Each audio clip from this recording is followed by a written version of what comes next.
Salam, saya Pastor Doni Sungangai dari Sabah, Malaysia.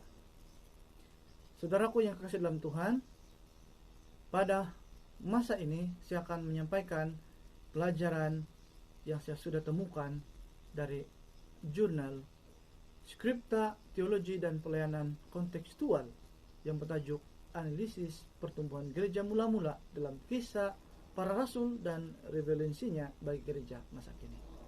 Sebagai pendahuluan dari penyampaian ini, setiap gereja walau dimanapun pasti berusaha untuk terus bertumbuh dan berkembang, tetapi walau bagaimanapun ada juga beberapa gereja yang bukan hanya tidak bertumbuh, malah semakin mundur. Nah, hal ini sangat membimbangkan, dan sekiranya tidak diberikan perhatian, maka pasti semakin banyak gereja yang mengalami kemunduran. Pengaruh duniawi pada masa kini ini juga semakin banyak. Salah satu contohnya, pengaruh teknologi yang boleh membuatkan orang-orang percaya lebih dekat dengan pengaruh duniawi. Pertumbuhan rohani jemaat tidak lagi menjadi keutamaan, tetapi pertumbuhan secara lahiriah lebih penting. Ditambah pula dengan para pemimpin gereja mula membawa tabiat duniawi masuk ke dalam gereja. Padahal pemimpin ini adalah sebagai contoh.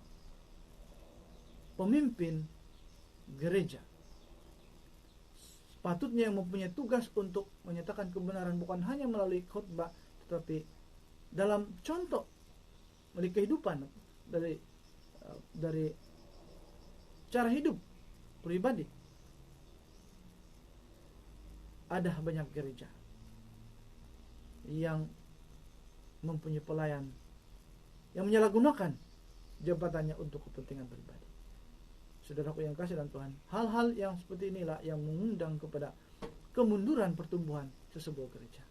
Lalu menjadi pertanyaannya, apakah usaha yang boleh gereja lakukan untuk terus bertumbuh meskipun dalam keadaan dunia yang terus mendorong gereja untuk terus mundur? Berikut ini saya sampaikan pula yang saya temukan untuk jemaat atau gereja itu dapat bertumbuh di dalam dunia yang penuh dengan cabaran ini, ya, pengaruh yang boleh memundurkan ataupun membuatkan gereja itu mundur, bukan bertumbuh. Ada sebagai berikut. Kisah Para Rasul menjelaskan pertumbuhan gereja. Penulis hendak menekankan perkembangan gereja mula-mula sehingga ia bertujuan untuk menyampaikan pertumbuhan gereja oleh kesaksian para rasul dan orang percaya dengan kuasa Roh Kudus. Nah, berdasarkan tujuan ini, saudaraku yang kasih dalam Tuhan, maka disampaikan garis besar kisah para rasul secara ringkas. Sekurang-kurang ada 7 semuanya. Bukti pertumbuhan gereja mula-mula dari laporan kisah para rasul. Yang pertama, melalui ayat kisah 2 ayat 47 dikatakan pertumbuhan yang terjadi dihubungkan dengan orang yang diselamatkan secara rohani dan bukan secara lahiriah. Yang kedua, melalui ayat kisah 4 ayat 4, penjelasan ayat ini disertai dengan laporan jumlah mereka yang percaya, satu jumlah yang besar dari suatu kumpulan yang baru berkembang. Yang ketiga, kisah 6 ayat 7 melaporkan bukan saja soal jumlah orang yang percaya, tetapi juga kelompok yang sulit untuk percaya pun banyak yang menjadi percaya, seperti kelompok para imam yang tidak percaya Yesus. Yang keempat, kisah 9 ayat 31 melaporkan jemaat Yudea, Galilea, dan Samaria semakin bertambah oleh pertolongan dan penghiburan Roh Kudus. Yang kelima, kisah 12 ayat 24 melaporkan firman Tuhan makin tersebar dan makin banyak didengar orang. Yang keenam, kisah 16 ayat 5, demikianlah jemaat-jemaat diteguhkan dalam iman dan makin lama makin bertambah besar jumlahnya. Yang terakhir, yang ketujuh, dari bukti pertumbuhan gereja mula-mula dari laporan kisah para rasul sebagai berikut. Pada kisah 19 ayat 20, dengan jalan ini makin tersiar firman Tuhan dan makin berkuasa. Saudaraku, laporan-laporan pada ayat-ayat yang sudah disebutkan menunjukkan bahwa pertumbuhan jemaat mula-mula itu sangat pesat dan signifikan. Kemudian yang berikut ini pula yang pastinya boleh diterapkan di gereja setempat masa kini. Prinsip dan strategik pertumbuhan gereja dari Kisah Para Rasul. Balik kepada Kisah Para Rasul, saudaraku. Ada 10 semuanya. Yang pertama, dasar strategik pertumbuhan gereja bersumber dari kuasa Roh Kudus.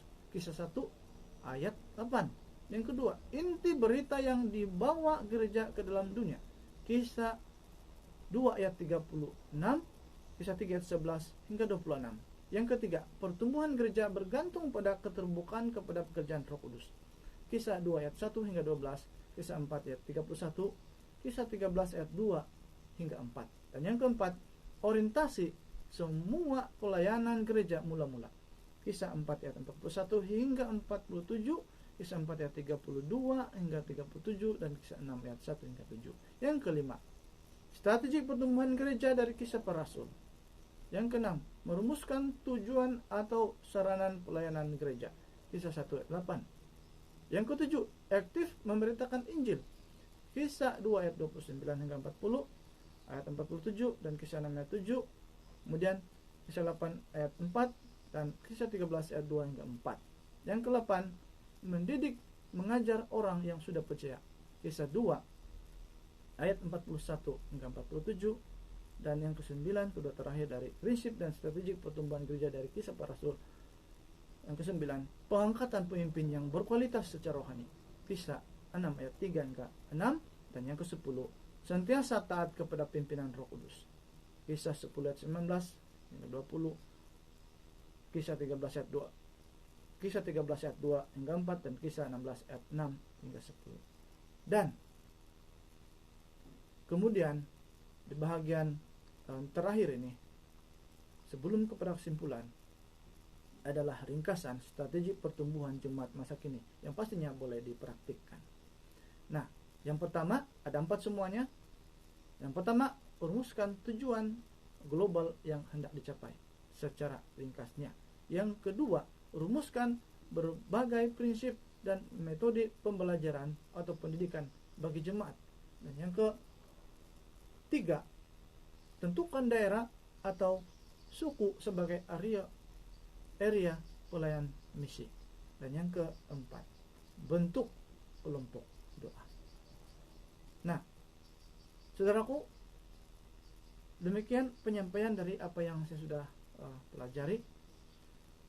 Dan dapat disimpulkan dari penyampaian ini, dari pembelajaran yang saya temukan,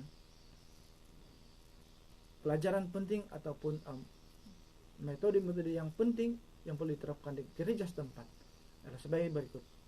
Kesimpulannya, dari penjelasan, dari penyampaian ini dapat diambil beberapa kesimpulan yang memberi gambaran tentang inti pokok-pokok pikiran pembahasan tulisan ini. Yang pertama, saudaraku, bahwa Kisah Para Rasul memberikan prinsip dan strategik tentang pertumbuhan gereja yang dapat dijadikan patron untuk pertumbuhan gereja sepanjang zaman. Dan yang kedua, bahwa prinsip dan strategik itu dapat diterapkan secara baik untuk jemaat masa kini dapat bertumbuh. Dan jika masukan-masukan di atas yang disampaikan ini diterapkan dalam kehidupan berjemaat masa kini dalam berbagai gereja setempat. Demikian penyampaian saya dari jurnal ini. Tuhan memberkati. Amin.